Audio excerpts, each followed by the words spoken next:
बिस्मिल्लाहिर्रहमानिर्रहीम। मेरा नाम मियां अली सरवर है और ये मेरा ऑफिशियल यूट्यूब चैनल है। बिस्मिल्लाहिर्रहमानिर्रहीम। अल्लाहुम्मा सल्लि व सल्लिम बारिक अला सय्यदना मुहम्मदिन नबी उम्मी अली साहबी अल्फ़ी बरत। बिस्मिल्लाहिर्रहमानिर्रहीम। मेरे प्यारे बहन भाई और बच्चों, अस्सलाम वालेकुम व रहमतुल्लाहि व बरकातुहू। अल्लाह के फजल करम से, उसकी इजाज़त से मैं आज आपकी खिदमत में हाज़िर हूँ और एक बड़ी मज़ाहिया सी वीडियो आज पेश कर रहा हूँ अपने मजमून से हट के। तो मेरे लिए भी पढ़िएगा, महसूस हुईएगा, मेरे लिए दुआ कीजिएगा। आइए चलते हैं वीडियो की तरफ। बिस्मिल्लाहिर्रहमानिर्रहीम। अल्लाह के नाम से शुरू करता हूँ जो बड़ा मेहरबान नहायत रहम करने वाला।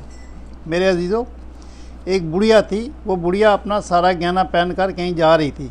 कानों में झुमके भी थे और बाहों में कंगन थे और गले में हार था, मगर ये सारे जेवर सोने के थे। बेचारी बुढ़िया के पीछे दो ठग लग गए और दोनों बड़े चालबाज मकार अय्यार थे। दोनों आपस में गहरे दोस्त थे। दोनों चाहते थे कि बुढ़िया से सारे का सारा जेवर हथिया लें, लेकिन बुढ़िया ने अपने बाल धूप में सफ़ेद नहीं की थे। वो ठग तो ठग थे, लेकिन ये बुढ़िया भी उनकी नानी थी। एक ठग ने आगे बढ़कर अलैक्सलैक के बाद पूछा, बड़ी अम्मा कहाँ जा रही हो? उसने कहा, बेटा शहर जा रही हूँ। फिर तो खूब साथ हुआ, बड़ी अम्मी हम भी तो शहर ही जा रहे हैं। दूसरे ठग बोला, बेटा अच्छा हो गया। बुढ़िया ने कहा। थोड़ी देर चलने के बाद एक ठग बोला, बड़ी अम्मा कोई कहानी सुनाओ जिससे सफ़र की थकान मालूम ना हो और वक्त भी जल्दी कट जाए। बुढ़िया ने कहा, बेटा कौन सी कहानी सुनाऊं? तुम ही कुछ कहो, हम सुनाएं। दूसरा ठग बोला, मगर बड़ी अम्मा एक शर्त है, वो ये कि अगर तुमने हमारी कहानी को झूठ कहा तो हम तुम्हारे कंगन उतार देंगे।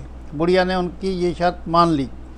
एक ठग कहानी सुनाने लगा, बड़ी अम्मा हमारी एक गाय थी, बड़ी खूबसूरत थी, मोटी आंखें थी, उसके लंबे लंबे कान थे। दूध इतना देती थी कि हम दोते दोते थक जाते थे, लेकिन दूध फिर भी ख़त्म ना होता था।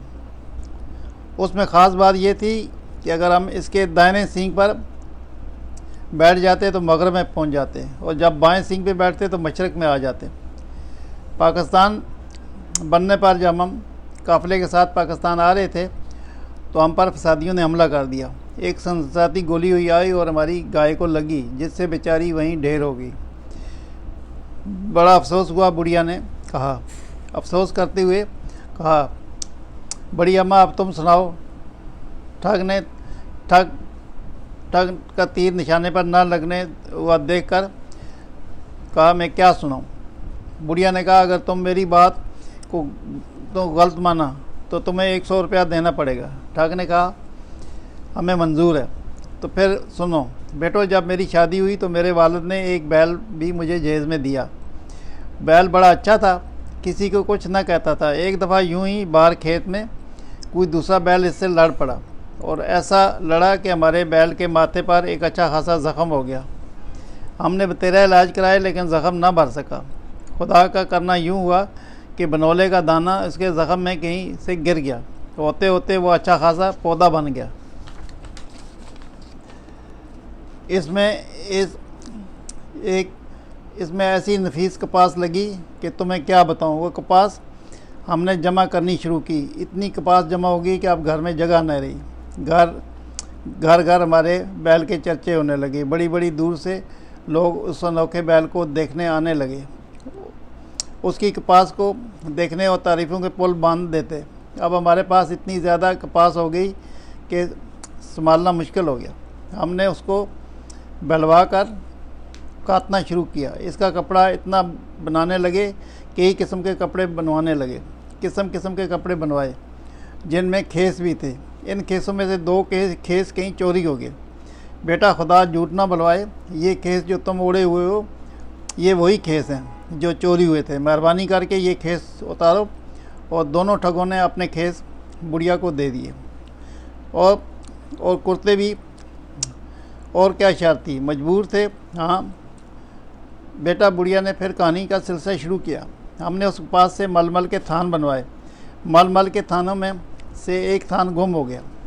ये जो तुम्हारी पगड़ियाँ हैं उसी थान की हैं, ये भी उतार दो। उन्होंने पगड़ियाँ भी उतार दी।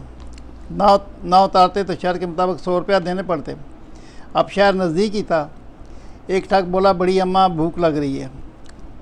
अच्छा बेटा, शहर आया ही समझो। मुझे अपने कंगन बेचने के लिए बेचने हैं। कंगन बेचकर फिर आराम से किसी जगह बैठकर खाना खाएंगे। वो खामोश हो गए और सोचने लगे कि बुढ़िया कंगन बेच ले, फिर कोई दाव चलाएंगे। वो बुढ़िया के साथ चलते हुए अपने दिमागी सड़कों पर तदबीरों के घोड़े दौड़ाने लगे। अब वो शहर पहुंच गए। हर तरफ खूब चहल पहल थी। बुढ़िया ने अपने कंगन उतार लिए। उनसे कहने लगी, बेटा सुनार की दुकान आ गई है, तुम यहाँ बैठो, मैं अपने कंगन बेच लूँ। वो सुनार की दुकान के करीब ही बैठ गए और बुढ़िया सुनार की दुकान पर पहुँच गई। क्या चाहिए अम्मा तुम्हें? सुनार ने पूछा। मैंने अपने 2 नौकर बेचना चाहती हूँ, वो सामने बैठे हैं। नौकरों की तो हमें बहुत ज़रूरत है, सुनार ने कहा। बोलो अम्मा क्या कीमत है इन दोनों की? 300 रुपये, बुढ़िया ने कहा, और बात 200 पे तय होगी। मैं नौकरों से पूछ लूँ, इनमें से एक बिकना चाहता है या दोनों? बुढ़िया ने फिर बुलंद आवाज़ में पूछने लगी, बेटा एक बेचूं या दोनों?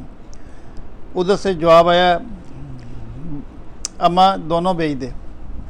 एक को कहाँ रखेगी? बुढ़िया ने 200 रुपये में दोनों ठगों को सुनार के हाथ भेज दिया और उनके पास आकर कहने लगी, बेटा तुम यहीं बैठो, मैं तुम्हारे लिए खाना लेकर आती हूँ। और उन्होंने कहा, कुछ मिठाई भी ले आना। बुढ़िया ने कहा, अच्छी बात कहकर 9-2-11 हो गई। थोड़ी देर बाद सुनार ने उन्हें बुलाया और दरियाँ झाड़ने का हुक्म दिया तो उनको हकीकत मालूम हुई। उन्होंने कहा, अरे वो तो हमारी भी नानी निकली। मेरे प्यारे बहन भाई और बच्चों, आपने देखा कैसी अच्छी किस्म की वीडियो मैंने आपको सुनाई है। ईद का मौका है तो मेरे लिए दुआ कीजिएगा। सल्लल्लाहु ताला खैर खल्क़ि मोहम्मद व आलिहि वसहबिहि अजमईन बिरहमतिक या अरहमर राहिमीन। ज़िंदगी रही, अल्लाह ने इजाज़त दी तो कल फिर हाज़िर होऊंगा नई वीडियो के साथ। जब तक इजाज़त, अल्लाह हाफ़िज़, अस्सलामु अलैकुम व रहमतुल्लाहि व बरकातुहू।